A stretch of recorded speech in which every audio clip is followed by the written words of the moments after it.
para nós.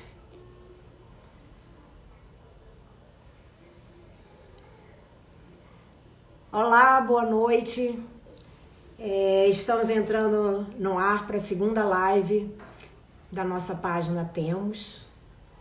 Muito obrigada a todos. Vamos dar continuidade à nossa semana falando sobre continuidade no audiovisual. A nossa Cris chegou, mais pessoas chegando, muito legal. Vamos dar continuidade ao assunto da semana, que é a continuidade no audiovisual.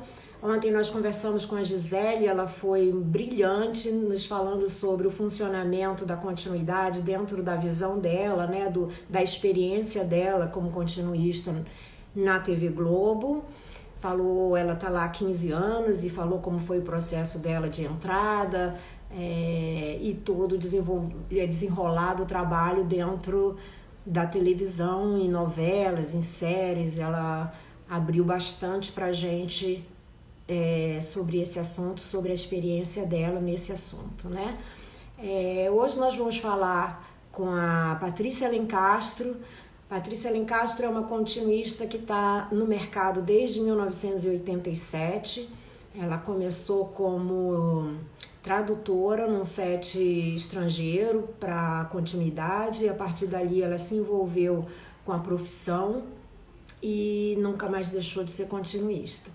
Nessa trajetória, a Patrícia fez vários longas brasileiros e estrangeiros em diversas nacionalidades, né? Tem alguma mais menor experiência em televisão, mas tem também, e está no mercado desde então. Então, a Patrícia tem muita coisa para nos passar, para nos ensinar, para dizer como foi, como é a experiência dela e como ela está vendo toda essa mudança tecnológica. Enfim, nós vamos conversar sobre diversos assuntos que envolvem a continuidade dentro de um audiovisual hoje, passando por todo esse lugar da experiência da Patrícia. Eu estou aguardando ela aqui chegar. Ela deve estar entrando. É isso, Cibele. Viva Pati. Bárbara tá aí. Irina também. Olha, todo mundo vindo assistir a Patrícia. Que coisa legal. Valerinha e Andrei. Muito bem. Muito bem. Então eu quero primeiro, antes da Patrícia, enquanto a gente espera a Patrícia, eu queria agradecer especialmente ao Andrei, que é a pessoa que está... vou tirar o som aqui um minutinho do computador, que é a pessoa que nos assessora, né, que é o meu grande parceiro nessa ideia aqui da Temos. Ele que está cuidando da questão toda de publicação, enfim, ele é um diretor de conteúdo para a internet, está lá em Paulinha, nos acompanhando nesse momento. A Joana Nunes, que foi quem fez a arte da página toda, ela que a gente junto, todo mundo junto, mas ela que deu a contribuição de design. E o Aurélio Oliose, que é quem fez a luz da nossa sala aqui, né? Tudo nós trabalhamos todos três remotamente, respeitando esse momento tão difícil que nós estamos vivendo. E a Paty entrou aqui, mas ainda não pediu para entrar. Ela entrou na página, vai aos pouquinhos, a gente chega lá. Então nós estamos tentando fazer com que esse canal aqui Instagram nos traga um pouco de reflexão sobre o nosso mercado de trabalho, que é um mercado muito amplo, onde tem profissões de todas as áreas. Olha a Patrícia aí, vou calar minha boca porque eu falo muito. Boa noite! Oi, boa noite! Que linda! Que fofa! Entrou Vim, certinho! vim pro jardim, né, para poder respirar melhor. Tá muito bonitinha você, seu jardim, todo mundo aí. Esse negócio de escritório. Obrigada, Paty, por estar aqui com a gente. Já tem gente pra caramba. Uma galerinha Obrigada a boa aí. você pelo convite, imagina. Vamos fazer é um convite extenso a todos nós, né? A todos, eu estava aqui falando um pouquinho sobre a página. Nós temos uma hora não é muito tempo, a gente pensa que é muito. Ontem foi a nossa primeira live e eu achava que era uma coisa enorme quando eu vi tinha acabado. E eu tinha que acabar, encerrar, enfim, né? E gravar e tudo ao mesmo tempo para a pessoa aqui que não tem ainda toda essa experiência. Mas, enfim, vamos aproveitar ao máximo esse encontro com você, tá bom? O domínio técnico, né? É complicado mesmo. É complicado. Paty, eu queria que você se apresentasse, eu falei um pouco de você, mas se você puder se apresentar, falar quem é você, um pouquinho da sua experiência, um pouquinho da sua experiência, fale o que você achar melhor. Então, eu sou a Paty, eu trabalho no cinema, já tem 30 anos, passa rápido, a gente pensa que não, quando vê já foi. Parece outra vida, né? Aliás, a gente tem vidas diferentes ao longo dessa vida, né? E daí comecei com você é minha grande mestre, já que é para falar da vida. E foi no filme que eu entrei como intérprete, que o Jacques Cherish me pescou na rua, a gente encontrou por acaso. E lá fui eu. E não entendia nada, e não sabia nem o que significava continuidade, muito menos qualquer outra função tão aparente, né? Até câmera até hoje para mim é um monstro, eu acho aquela coisa assim que eu tenho muita dificuldade de me relacionar e ao mesmo tempo muita intimidade com ela por estar tão próxima durante tanto tempo. Então foi uma novidade que aconteceu na minha vida, que eu não imaginava, nunca pensei em fazer cinema, não era meu foco, não era o que eu tinha planejado para mim, mas a vida deve ter planejado para mim, e daí o cinema chegou na minha vida e cá estamos. Uhum. Então foi muito rico essa primeira experiência, era um filme todo estrangeiro, do qual você tinha uma infra muito maior do que todas e uma disciplina muito rigorosa. Naquele tempo a gente trabalhava com filme, né, com negativos que custam ainda muito caro. Então você tinha que ter muita disciplina para que tudo corresse muito bem quando você estivesse filmando, para não gastar aquilo. Película era uma coisa muito preciosa. Então, para não gastar muito, você tinha que ser econômico na hora de filmar. Você tinha que filmar com muita propriedade, com muita segurança. Todo mundo tinha que ensaiar muito para poder chegar ao resultado, né? Todos os técnicos envolvidos. Então, cada um no seu departamento, fazendo o seu trabalho, para deixar muito confortável, muito seguro na hora de você rodar um take e ter aquela emoção do ator, que com certeza naquele momento ele está dando tudo de si, né? E está tudo pronto para ele poder dar o show que ele tem que dar, que eu acho de uma grande dificuldade. Eu não sei como eles conseguem fazer aquilo com 120 pessoas em volta. Então, até hoje, eu acho que ator realmente é uma coisa de outro planeta, porque eles conseguem uma concentração, eles conseguem entrar num personagem, né, a fazer a gente acreditar, e a gente está todo mundo ali em volta ajudando para que aquilo aconteça. Então eu entrei meio que por acaso e acabei ficando nessa vida. Foi uma vida que deu certo, talvez fosse esse o meu caminho. Por enquanto está sendo e vamos continuar. Então, você teve essa experiência de passar... É bom você falar sobre isso, Paty, porque naquela época a tecnologia era completamente diferente, né? Era totalmente diferente do que nós hoje fazemos, usamos e tudo isso. Até essa questão da câmera mesmo, né? Nós tínhamos um outro tipo de equipamento, passamos a ter um outro que parece até de alguma maneira que deu uma retrocedida, depois rapidamente veio acompanhando. Você participou no set dessa mudança tecnológica, né? O que que você viu, assim? Qual é a sua impressão em relação a essa mudança? Você acha que houve muita mudança, que está muito diferente? O que foi que de melhor, o que foi de pior? O que que você percebe?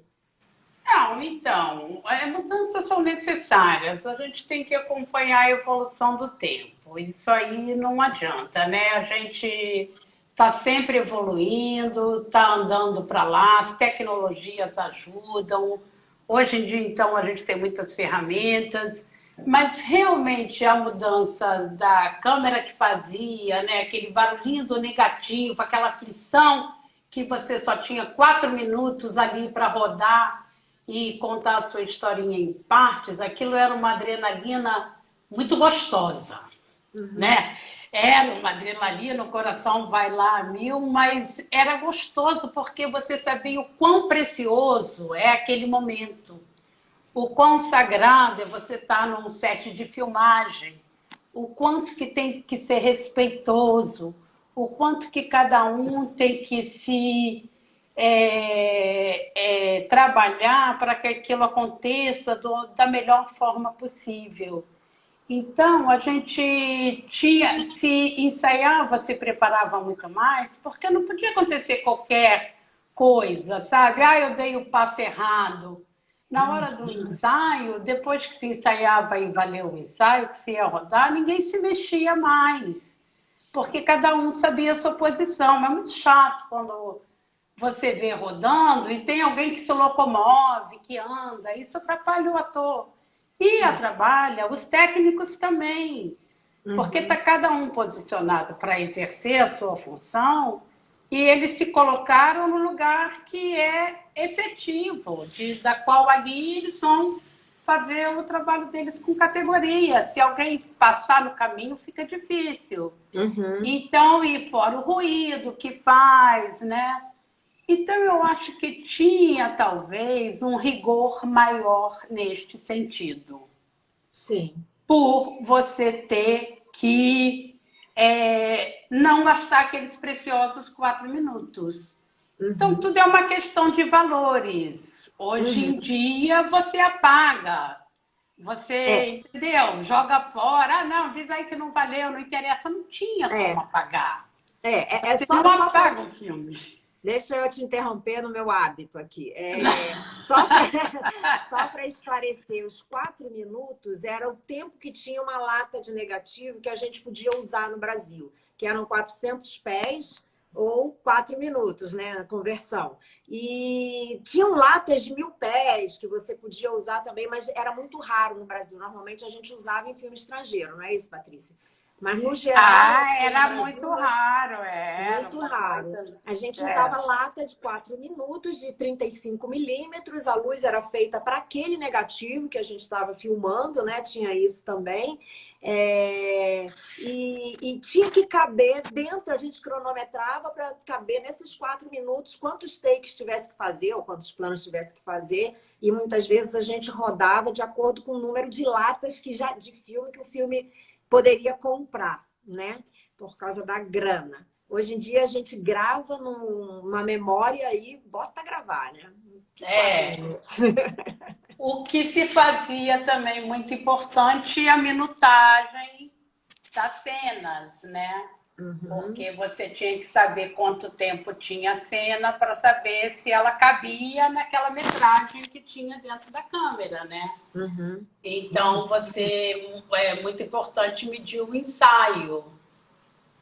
Então, e esse hábito da minutagem fica, eu até hoje minuto ensaio, porque como um dos nossos trabalhos é minutar o roteiro, para saber quanto tempo tem esse roteiro, eu continuo minutando o ensaio para saber se está dentro do que eu imaginei naquele roteiro que eu já pré-minutei. Porque, às vezes, as cenas se estendem muito, né? Os atores falam, suspiram, o ensaio não é o valendo tudo, mas a gente tem que ter uma noção né, Uhum. para saber se não está muito além daquilo que a gente Previu. pré-imaginou, né? É. Previmos. Nós com as nossas varinhas de condão. É, a gente pré-imagina, né? A gente tem muitos elementos para isso e a gente pode fazer isso com categoria e valendo, porque a gente já tem muita noção da imagem, de quanto tempo dura a imagem. Isso é uma coisa muito importante, a gente saber quanto tempo poderia durar essa imagem na tela, quanto ela sustenta, né? Se é um carro, e daí o carro cruza a avenida. Por quanto tempo esse carro vai ficar cruzando a avenida? Então, tem coisas que a gente tem que imaginar, tem que pensar, vai tocar uma música, é o momento da música, é o momento que a gente quer que o público agora vai chorar, ou ele vai se emocionar, ou ele agora vai respirar e vai ter prazer em ver uma linda paisagem, entendeu? A gente gosta de ver paisagem no cinema, né? Eu Uhum. adoro. Então, Dar então, risada também eu gosto. rir, chorar, eu É. gosto de, né? Eu gosto da emoção que o filme traz pra gente. E cabe Uhum. a nós fazer, ajudar a fazer com que essa emoção aconteça, Sim.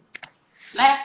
Então, todos os envolvidos, não só o continuista no caso, mas todas as pessoas, todos os técnicos que estão ali, né? Uhum.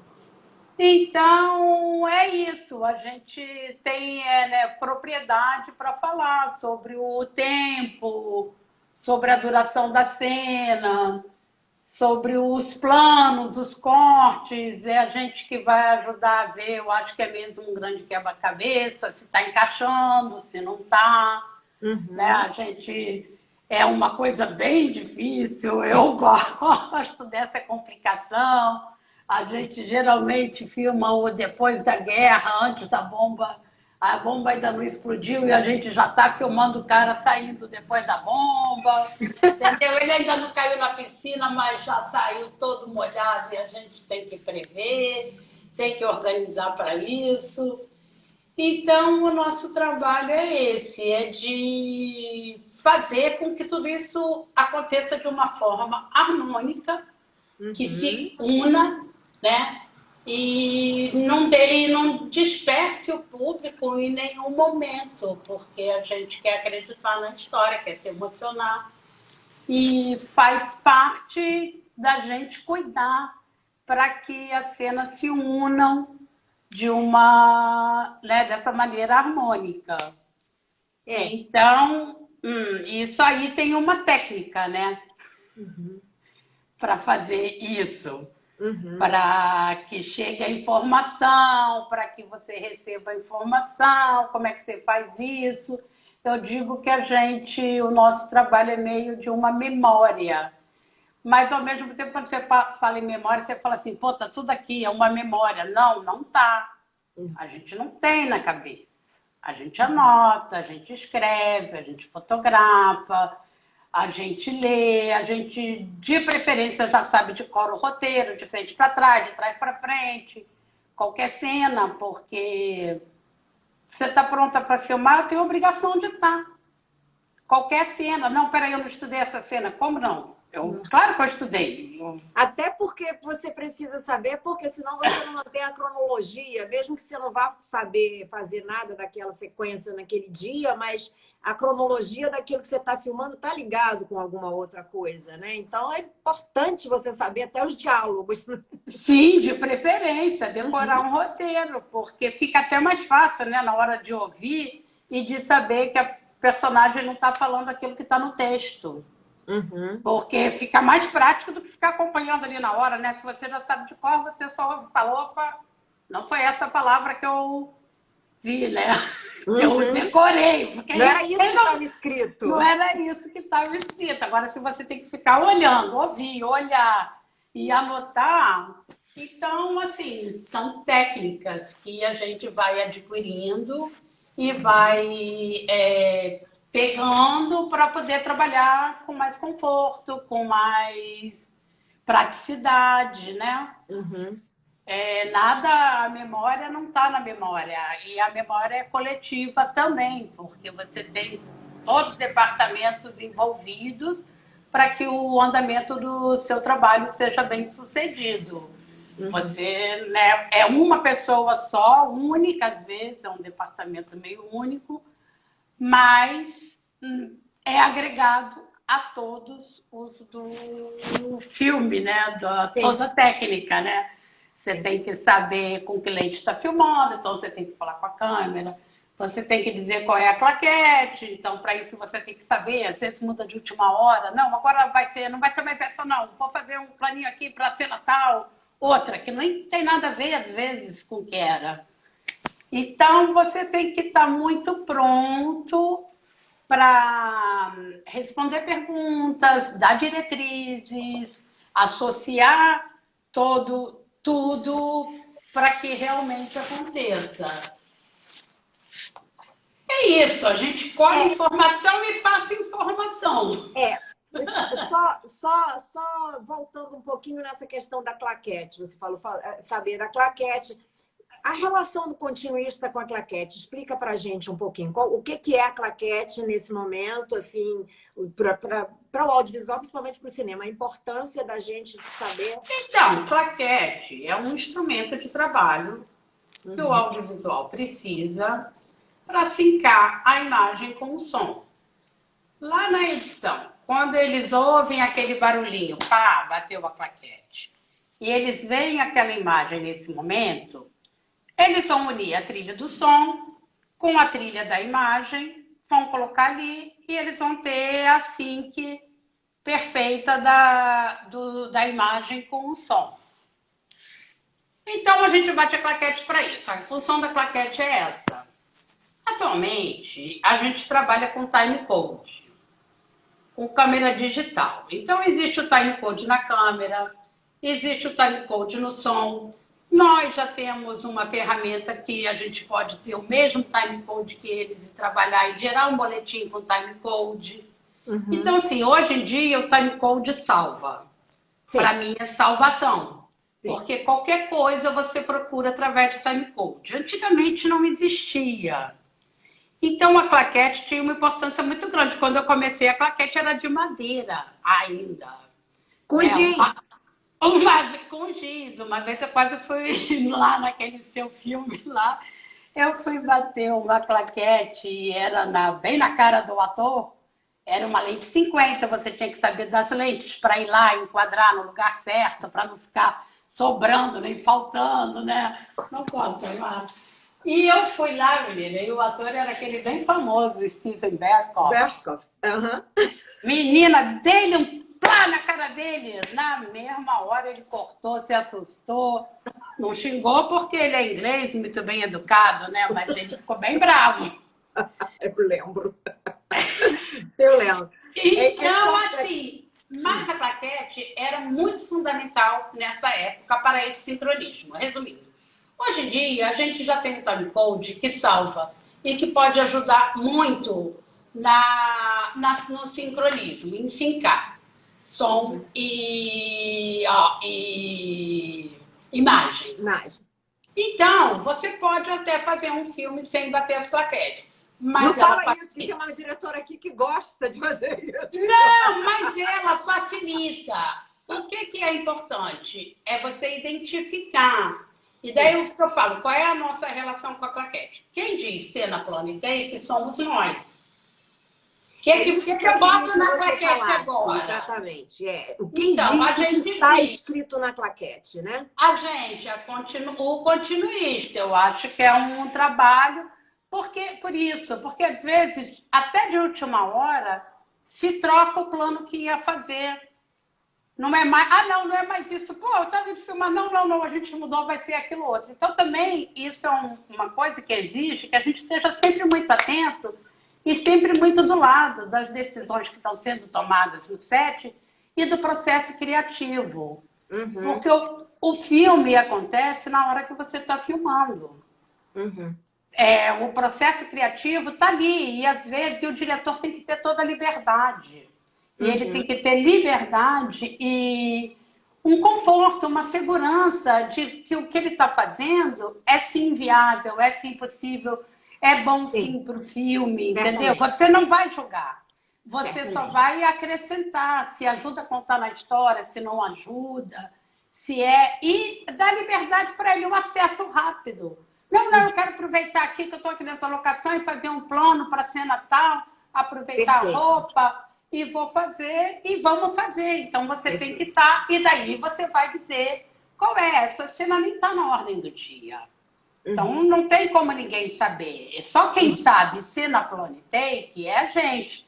Agora, claro, o pessoal de câmera que os nossos assistentes lá, o segundo maravilhoso que bate a claquete, que pergunta pra gente, que às vezes a gente fala, ai meu Deus, não me pergunta agora essa claquete, que eu estou pensando em Eu nem 50 mil sei coisas. o que eles vão fazer E ainda. você quer me perguntando, entendeu?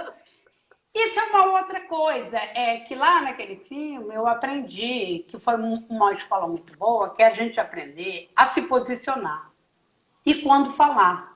Uhum. Porque não dá do mesmo jeito que às vezes eles estão lá com uma caneta na boca, marcando um negocinho, não sei o quê, e você vai lá e perguntar qual é, sei lá, o diafragma. Porra, o cara vai te dar um murro na tua cara e vai falar.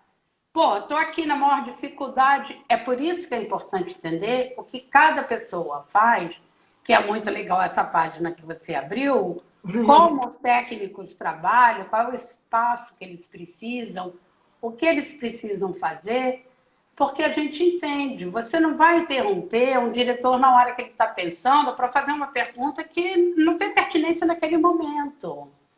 Então você tem que saber o seu lugar, o seu momento de falar, como falar, a quem se dirigir, porque é tudo, né, é um escalão, né, de pessoas, de departamentos, e às vezes você nem sabe o nome da pessoa direito, com quem você vai se dirigir. Eu acho muito importante saber o nome dos coleguinhas de trabalho. Acho Uhum. muito feio quando esqueço, eu acho um horror. Mas eu sei que às vezes é corrido e a gente não consegue lembrar quem é a Carla e chama, ô menina, vem cá, garota, vem aqui. Não é simpático, mas acontece. Acontece. Então, é isso. Então, da claquete, voltando, a gente, sim, quem sabe, quem dá diretrizes era a gente. Muitas vezes eu já falo, o assistente é muito safo, né? São meninos que já trabalham, têm muita experiência, todo mundo sabe que mudou a lente, ou mudou a posição de câmera, mudou o plano.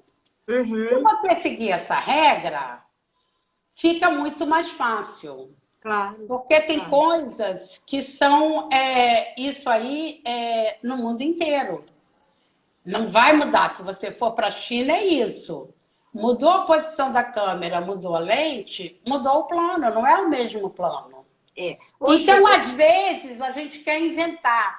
Ah, não, chama do mesmo, porque dá uma preguiça. Daí você fala, não, só andou um pouquinho para lá, não sei o quê. Ah, é um ajuste da câmera, nem valeu aquele outro, não sei o quê. Mas, se você trabalhar de acordo com as regras que já existem, fica mais fácil, porque você não vai trabalhar só aqui no Rio de Janeiro com determinadas pessoas. Você vai trabalhar pelo mundo inteiro com diversas pessoas. E a linguagem, quando ela é universal, ela é mais fácil. Você não precisa saber japonês para fazer um filme em japonês, nem chinês para fazer um filme que os atores falam chinês, que o diretor é chinês. uhum. Aquele, enfim, por quê? Porque você tem uma linguagem técnica que te faz reconhecer tudo. Uhum. Então, fica fácil de você se relacionar. Se É, eu você. adoro isso que você fala, que continuidade é isso, a gente faz em qualquer língua, em qualquer lugar, em qualquer veículo, porque nós, continuistas, temos uma função que é determinada, é para aquilo. Vai mudar a língua que você está falando, vai mudar o lugar onde você está filmando, as regras da televisão para o cinema e tudo, mas o fazer do continuista não muda. Por que que eu vou voltar na claquete? Ah, Tudo isso que a gente faz na claquete, ela tem uma ligação, essa informação que a claquete é passada, não só tem a ver com o sync da imagem com o som, não é isso, Patrícia?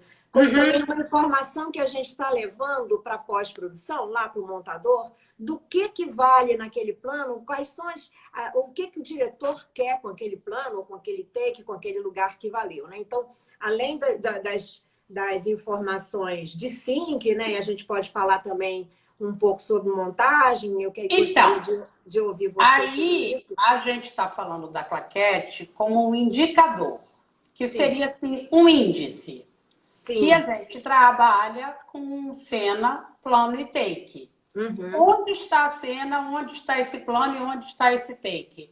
No rolo tal, no clipe tal, no timecode tal. uhum. Se você não lê nenhuma claquete para isso, mesmo assim você ainda pode indicar através do timecode. Veja bem, isso é uma questão da modernidade agora, das coisas que a gente, através das ferramentas que a gente adquiriu, a gente já pode fazer. Não, Aham, não é você pode usar esse recurso. Mas se muitas vezes você está em situação de dificuldades, a câmera está lá em cima, não dá, pô, a claquete não chega, não sei o que e tal. Mas você dá uma indicação de cena plano e take, mesmo sem ser abatida na hora, é muito saudável para uhum. a edição e para a orientação. Você, é o que eu digo, atualmente você já tem outros métodos para que isso aconteça. Inclusive, nós somos responsáveis por isso quando a gente vai colocar no nosso boletim, mesmo que a gente só tenha por indicação qual é o rolo e qual é o clipe. Você vai lá e vai dizer, no rolo tal, no clipe tal, existe a cena tal, take tal, plano tal, que se trata disso, disso, disso, e que não tem identificação. Quantas vezes já não foi necessário você fazer um Muitas, boletim assim, né? muitas, Simplesmente muitas. dizendo o que tem no rolo. Uhum, Então, não é problema.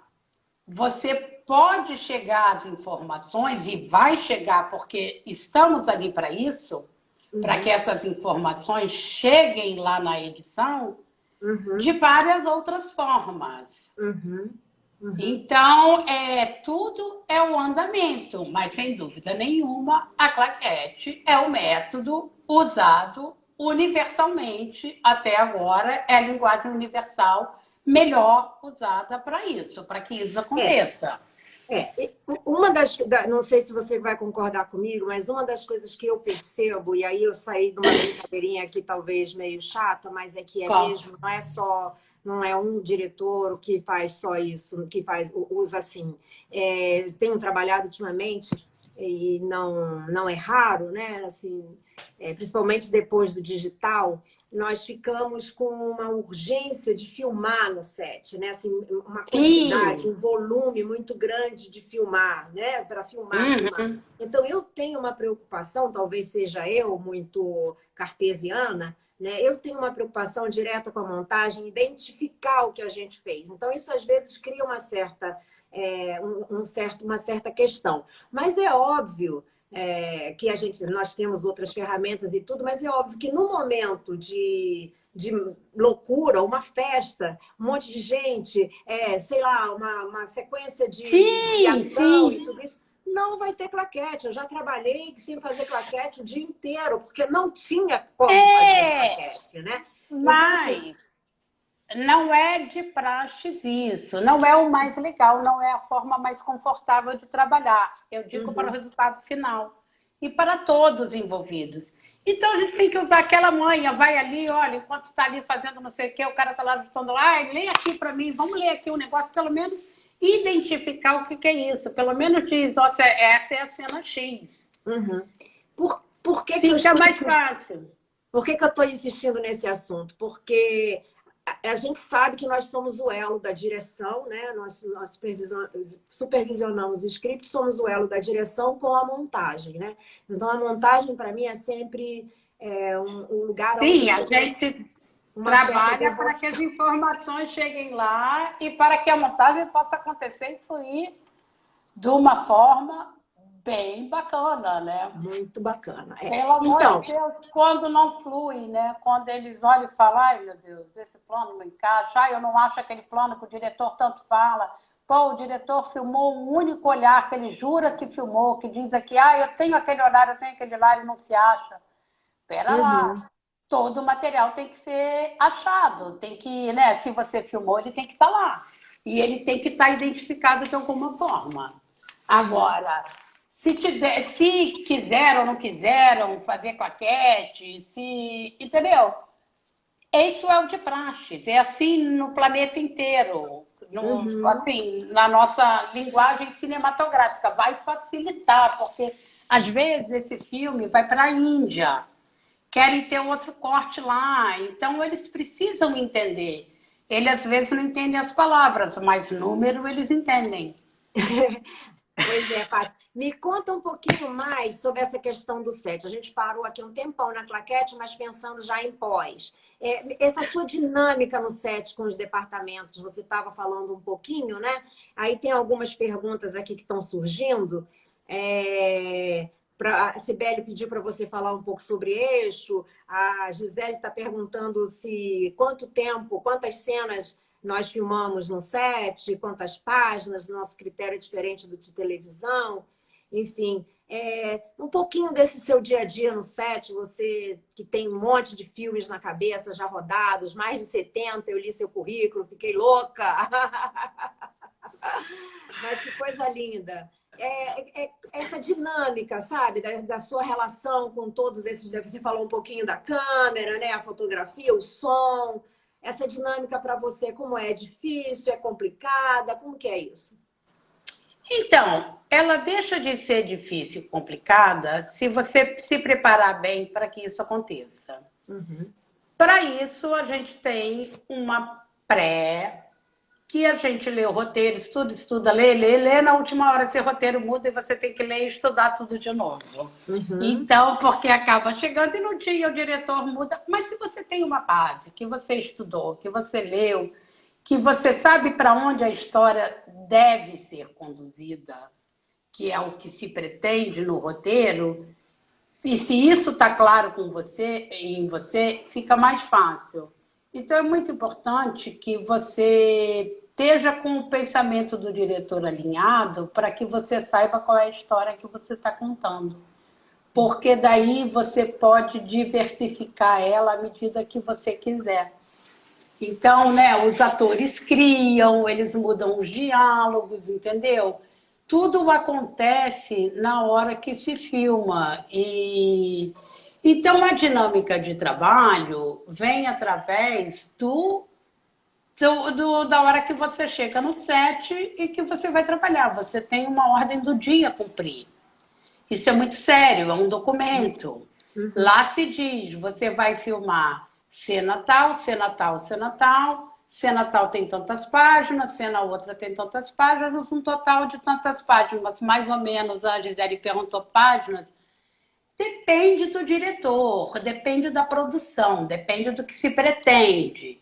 A gente pode filmar 4 páginas por dia. 4 páginas é uma média de um longa-metragem que você faz de 5 semanas. Mais ou menos é isso. O roteiro varia entre 90 a 120 páginas. Então, mais ou menos é isso. Tem situações que você tem que filmar 6 páginas, porque essa locação a gente vai ter que... Só tem 2 dias, vamos ter que fazer 14 páginas em 2 dias. Vamos fazer. Então, essa é a média. Então, à medida que... Quando você tem a sua ordem do dia, você vai lá e todo mundo vai se preparar para filmar tal cena. As tais cenas que estão na ordem do dia. Ordem do dia é aquilo que eu já falei, que você coloca qual é a cena que você vai filmar no dia. Às vezes, elas vêm na ordem, às vezes elas não vêm na ordem de filmagem. Mas também o continuista pode ajudar muito nessa ordem de filmagem durante o dia. Porque daí você vai lá e vê, colocou isso, mas nessa hora tem que estar de cabelo molhado. Será que a gente começa com o cabelo molhado? Porque depois o cabelo vai ter que estar seco. Será que não é melhor primeiro? Enfim, você vai ver qual é a situação dos personagens, do cenário, da luz, e vai poder colaborar em dizer se não vale a pena às vezes trocar. Claro que quem prepara essa ordem do dia já estudou muito e fez também isso com muita propriedade. A gente tem que acreditar, mas é como você diz, é tão corrido. E às vezes você muda de última hora a locação, aonde vai filmar, o que vai fazer. que até a ordem do dia pode não estar valendo da maneira que o próprio assistente que fez gostaria. Então, sempre precisamos da colaboração de todos para que tudo aconteça muito bem. Então, a interação é muito importante. Então, o que eu faço? Eu vou me inteirar quando eu chego no trabalho.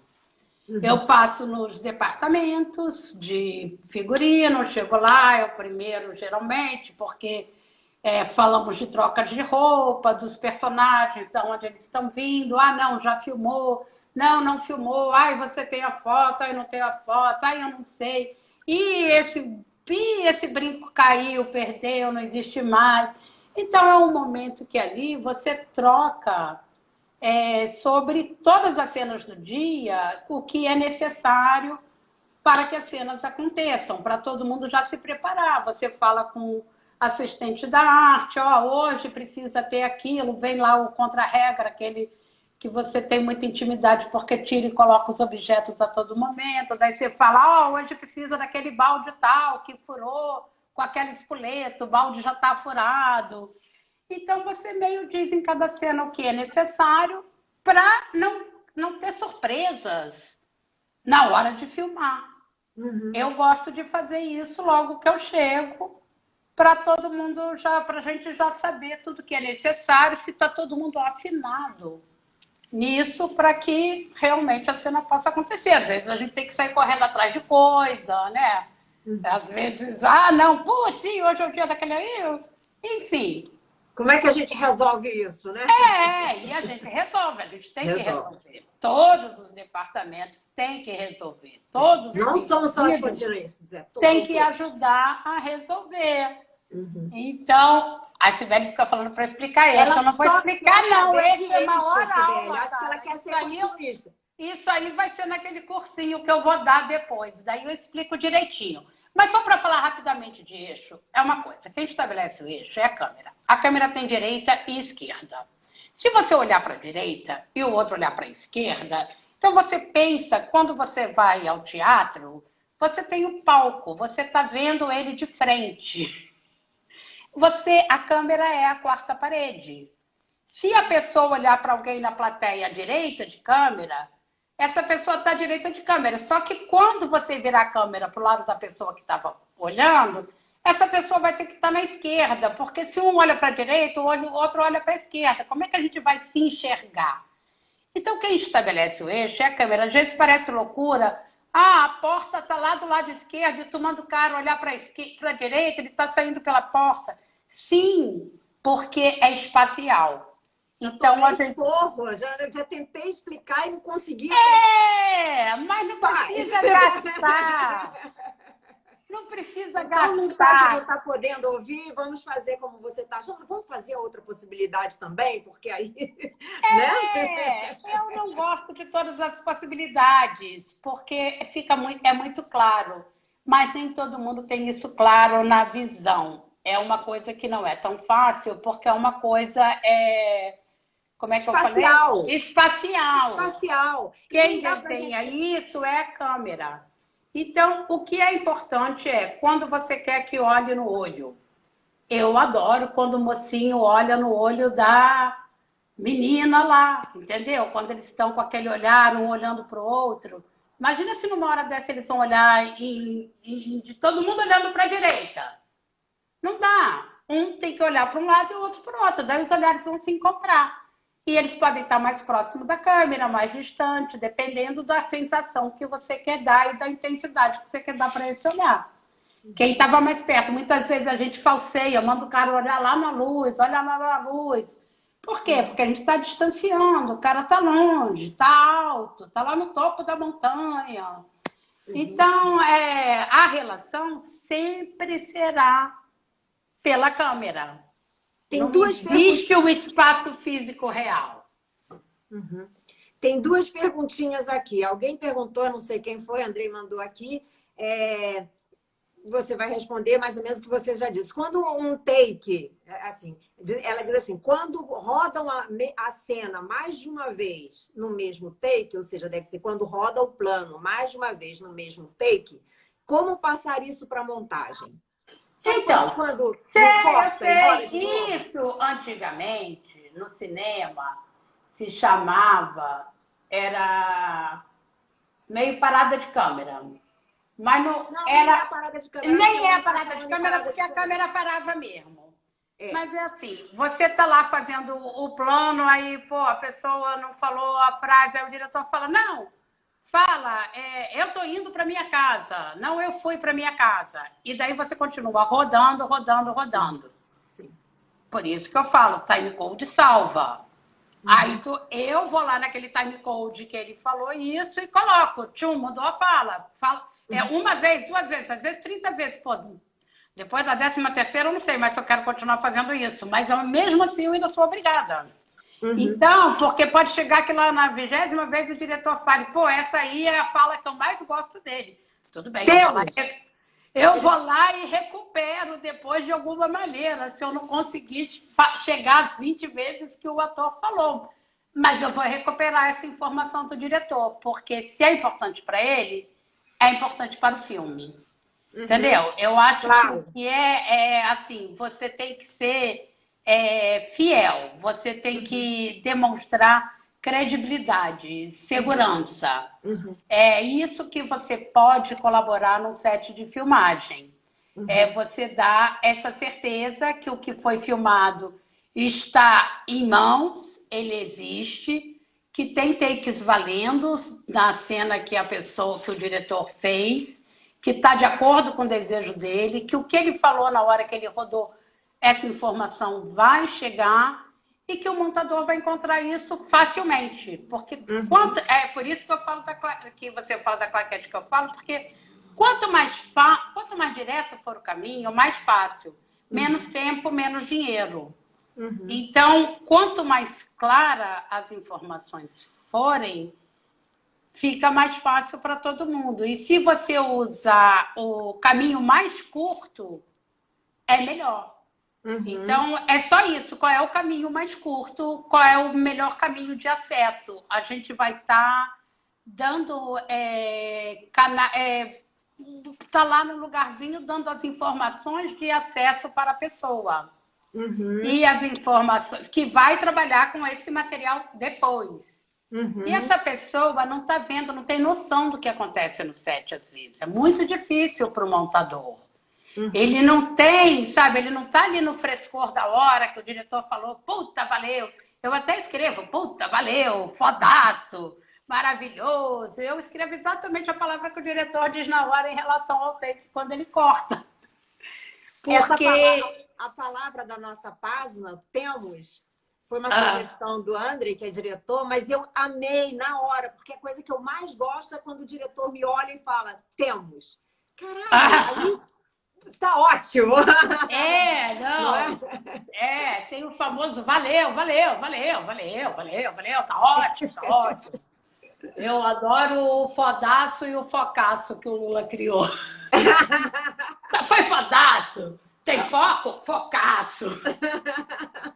Então, mas é isso, entendeu? Então, tudo isso cabe a nós ter esse controle, ter esse domínio, transmitir essa segurança, essa tranquilidade para que o diretor possa rodar a cena, para que o ator possa atuar, tendo certeza de que, pô, ontem a mãe dele morreu na cena. É você que às vezes é responsável por dizer, não, cara, essa cena aí a tua mãe já morreu. Pensa, aí se você dá uma informação dessa errada, entendeu? Claro que o diretor fala com... ele que diz a emoção para o ator, mas às vezes ele precisa de um feedback do que já aconteceu na história, do que já foi ou não filmado. Porque todo mundo se perde. Deixa eu te interromper mais uma vez, a gente está com 10 minutos, tem duas perguntinhas. Jorge Bernardes, eu acho que... Bom, deve ser, não sei. Bernardes, talvez seja a Dani, não sei. Fala aqui, como vocês passam o roteiro de filmagem para pós? Então, o roteiro de filmagem para pós, atualmente eu passo através de um aplicativo que é o Final Draft. Mas o que eu faço? Eu faço exatamente, eu reescrevo todo o roteiro de acordo conforme ele foi filmado. Ah, como assim? Exatamente assim. Se a gente não filmou de dia e filmou de noite, eu corto lá dia, boto noite. Se a gente não filmou na sala, filmou no quarto, eu corto e boto quarto. Se ele não falou, eu vou pegar o ônibus, e ele falar, eu vou pegar o carro, então eu mudo também a frase. Poxa, mas você consegue mudar todas as frases que o ator falou? Todas não, mas a maioria. Assim, eu consigo indicar que houve mudança, que texto foi cortado, entendeu?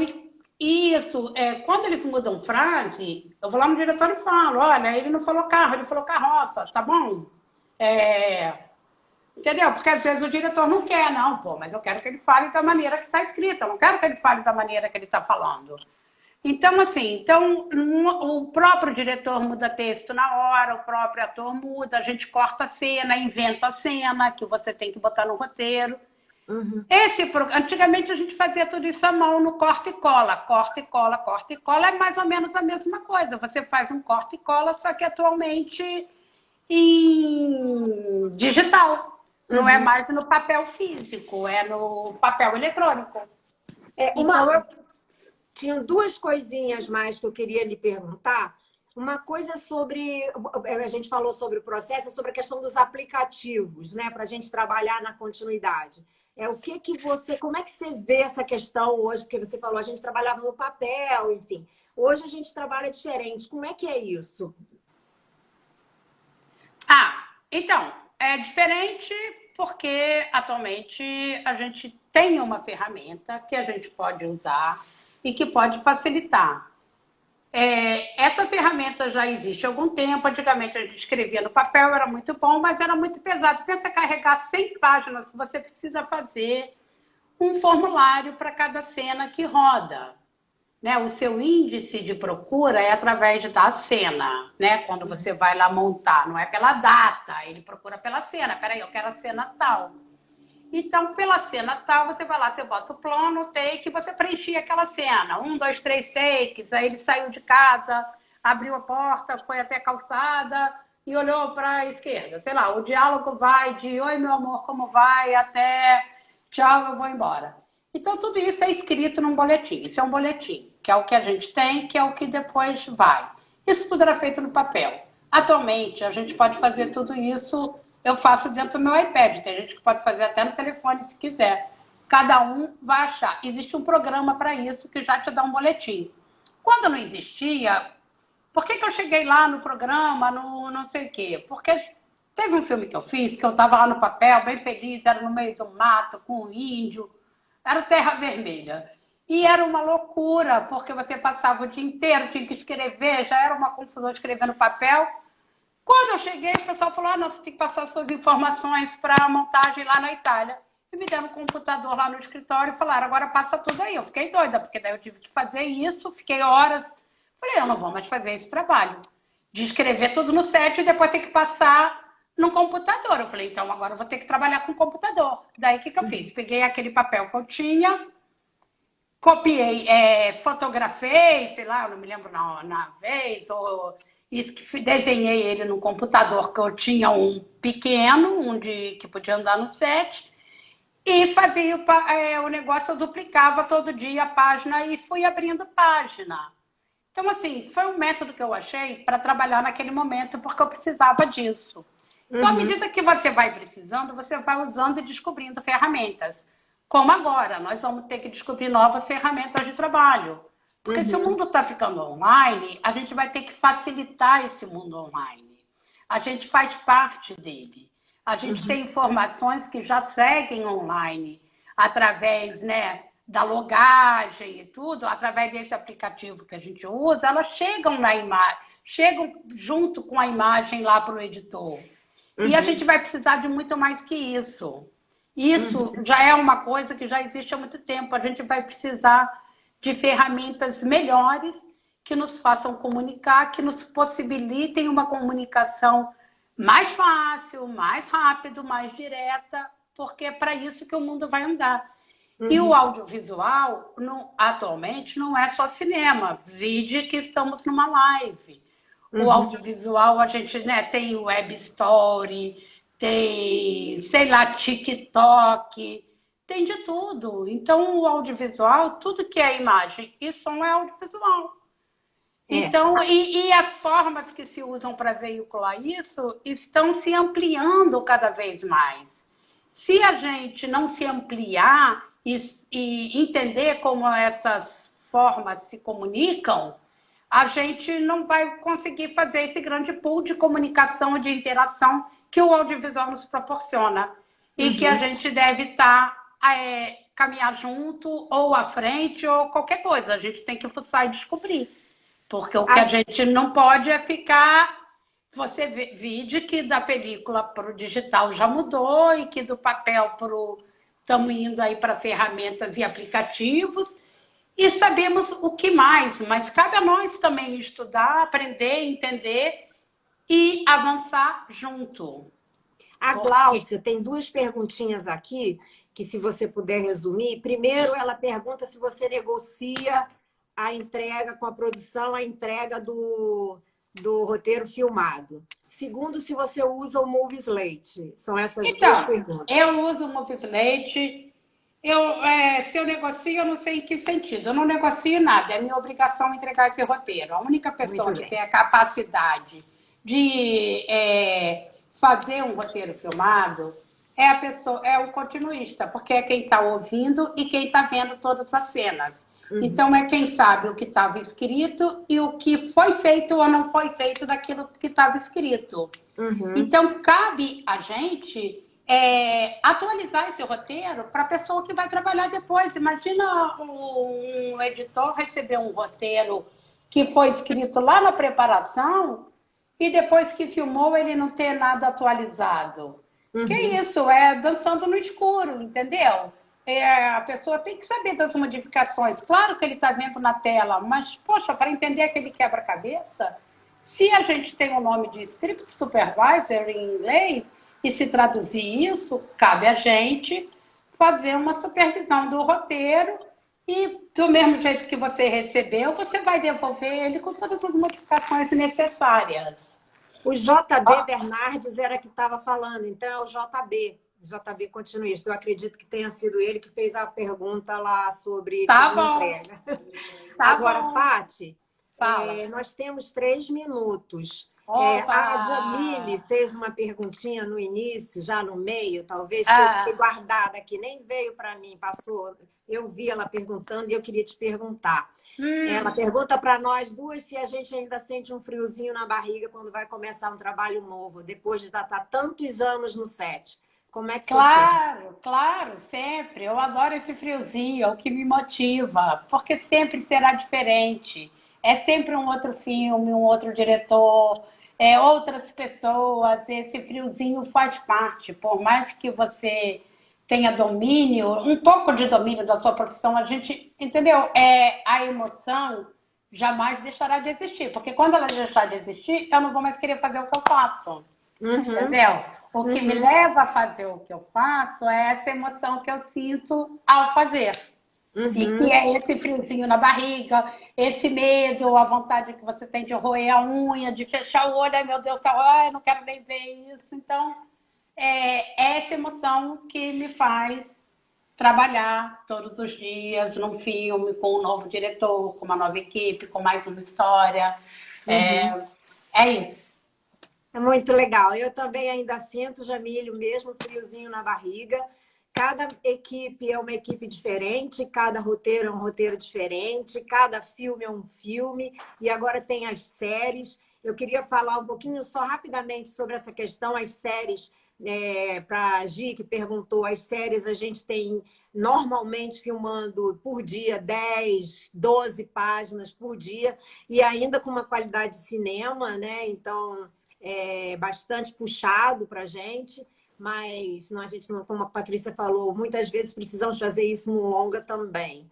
Então, eu queria agradecer a todo mundo. Falta 1 minuto. Eu vou ter que encerrar. Beijo para todos, tá bom? Beijo, Patrícia. Super obrigada. Imagina, parabéns pela página. Tomara que, poxa, cada fim de semana um técnico venha falar e venha explicar e venha contar sua história. É muito gostoso. A gente do audiovisual que vive disso, que é tão integrado um com o outro, vive tão juntinho, é muito importante que cada um venha aí e diga como é que trabalha confortavelmente, né? Obrigada, Paty. Eu tenho 19 segundos para gravar a sua entrevista, que ela vai Adorei! servir Vou para muitos desligar. Tchau, vou profissionais. sair. Beijo, tchau. Beijo!